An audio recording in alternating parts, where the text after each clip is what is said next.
Hi guys, I hope that you guys are doing fantastic.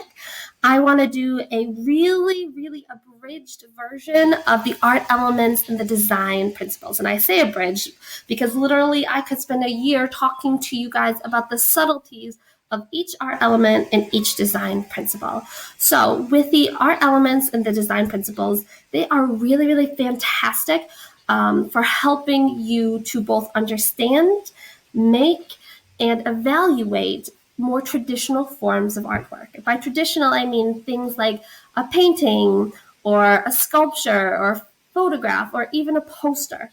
Where the art elements and design principles fall short, though, is in conceptual art, performance-based art, or sound art and installation. So just that caveat to take into consideration while you are thinking about the art elements and design principles.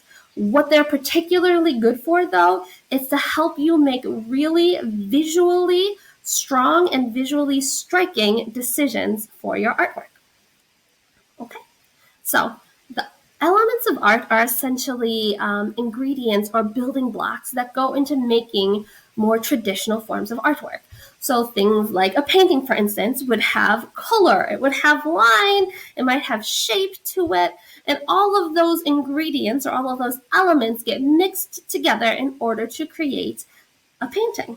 So what we're going to do is we're going to go through each one of these really briefly before we get to the design principles. So color, it's a huge one. We could talk about color theory for about a year. But how it pertains particularly to you guys is you guys need to start to think about how you can make the best color choices. So for instance, if I wanted something that was very bold and very contrasting, I might choose to have colors that are opposite from each other on the color wheel. For instance, yellow and purple are opposite from each other on the color wheel. They go together really well. Things like the Vikings or the Lakers use those colors. Speaking of opposite colors on the color wheel, orange and blue, SU, or the Denver Broncos, red and green is Christmas. All of those colors that are opposite from each other create a lot of contrast and is particularly bold. But you don't have to use the same level of intense blue and intense orange that SU uses. You could use something more like this, like a much more muted orange with maybe this darker blue would also pair really well. Value is the lightness or the darkness of something, lightness or darkness of a shade or a hue. Line. So a line is essentially the path that's made by moving from one point to another point. Very mathematical. But there's so much to think about when we talk about line in art. So we can talk about the direction. Are they diagonal? Are they horizontal lines? The quality. Are they searching? Are they confident lines? Were they made really quickly or were they made very carefully? Line emotion. Is the line really aggressive? Or is the line very subtle? Things like leading lines, implied lines, reference lines, contour variety. Take a second, pause the video, and read through. Did you pause? Fantastic. Okay. So take a look at these, for instance. So there's what's called descriptive lines and expressive lines. Descriptive lines help the viewer understand exactly what they are seeing. For instance, that's something like an outline. If you notice, this picture drawn by Ang has a lot of descriptive lines, versus this picture by Basquiat uses really expressive lines, particularly in here, that's meant to express more emotion. Also, if you notice in the picture of Ang, these really subtle lines right here are grid lines that are used as reference lines. Shape. So shape is a closed line. They can be both organic and geometric. If you take a look at this painting, I'm just going to move my face cam. This is a painting by Pablo Picasso. This is his Guernica. And Picasso is particularly known for using really interesting shapes in his artwork. form, it means it is three-dimensional. It has some volume. So thinking about the different forms you can create. Space. Space can be both two-dimensional or three-dimensional. So in a drawing, it can be the drawn space. Something you might think of as a landscape.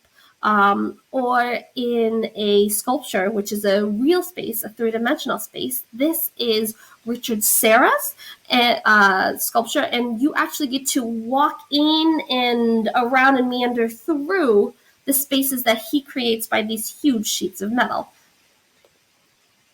Texture. It is the way that something looks or feels. So there's actual texture, like this teacup. This is Mary Oppenheim's Furloin teacup. She's a surrealist artist, and all I can think of, she was a surrealist artist, is all I can think of is like actually drinking from that and getting all those little hairs in your mouth, or an implied texture. So Mary Oppenheim's teacup, a Furloin teacup, has an actual texture. It's actually furry.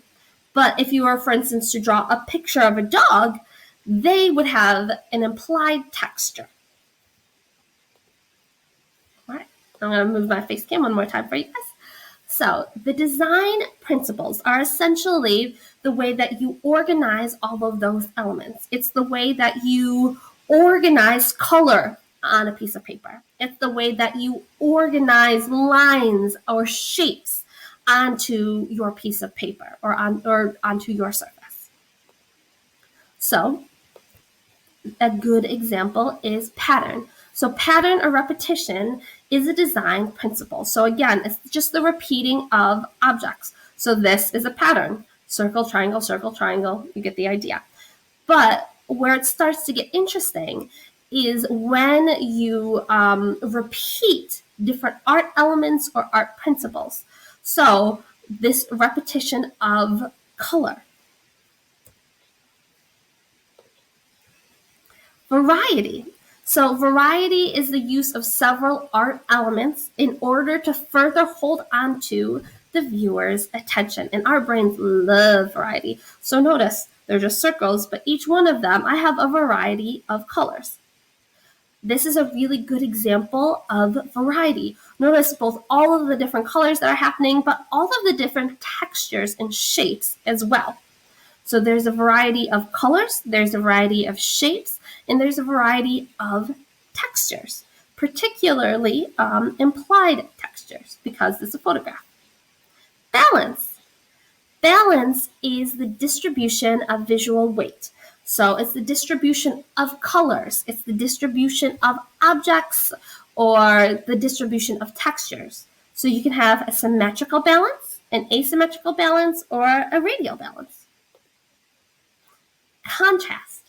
Contrast is a way to make one element stand out more so than another element. And in both of these pictures, they are using color to create contrast. Unity or harmony, it's basically an overall feeling of togetherness. So the unity and harmony of this is created by, they're all circles. So there's the circles unify them. Also, all of the circles are blue. So the color blue harmonizes them. But what's interesting is we're using a variety of different blues. So this is a photograph by David Birdney, and if you take a look at it, it has great harmony. Emphasis. So emphasis is the most important part of the picture. If you've taken photography, you should be pretty familiar with emphasis. But it's the part that your eye is drawn to. You want to make it stand out in some sort of way. In this case, the triangle stands out because it is a different shape and a different color. In this photograph, the man and the easel stand out because not only are the colors really, really bold and they're way more saturated than any color in the rest of the picture, but also the application. So those hard, really geometric lines really aren't anywhere else in this very organic background. So again, there's contrast that's being created. proportion. So proportion is the relative size and scale of various elements. So if you notice, this is proportionally larger than those. If you take a look at this photograph, this foot is really big in proportion to this person. This foot looks like half the size of that person. Rhythm and movement. So just the idea of repetition to create a movement of the viewer's eyes across the viewing plane. This photograph has great rhythm and movement. Notice how they just seem to move and to almost undulate back and forth. Unity. In art, it's the quality of wholeness. It's the overall that everything has. Hierarchy. You guys particularly need to know hierarchy. So hierarchy is creating emphasis by the organization of importance. So it's figuring out what is the most important thing, then what is the next most important thing, and what is the third most important thing. And the top priority or top most important thing should have the most visual weight, the most visual attention, the most visual contrast. The next most important bit of information should have the next most visual weight. And then the least important information should have the least visual weight or visual attention. So if you notice, particularly on this one, hierarchy. That's the big idea. That's the main idea. That's the most important thing. Notice how it has the most visual attention. It is physically the largest. It also is the only white thing on that picture. Organizes and redirects a reader by grouping together related elements to create a focal point of interest. So this is the secondary information. This is the second most important thing. And then finally, the third most important thing, a well-executed visual hierarchy will guide the reader effortlessly through your design from beginning to end. So notice how this is smaller, it's spaced a little bit away from it. So most important information holds the most visual weight. Secondary information holds the secondary amount of visual weight or attention, and then tertiary. Example, all the same words, but your eye goes here first, then it goes here, then it goes here. And this is done by creating more intricacy in the typeface or with color or even just the size or proportion of the text. Okay. So that's all that you guys need to know for right now. I hope that this was helpful to you guys, and I hope you have a tremendous day.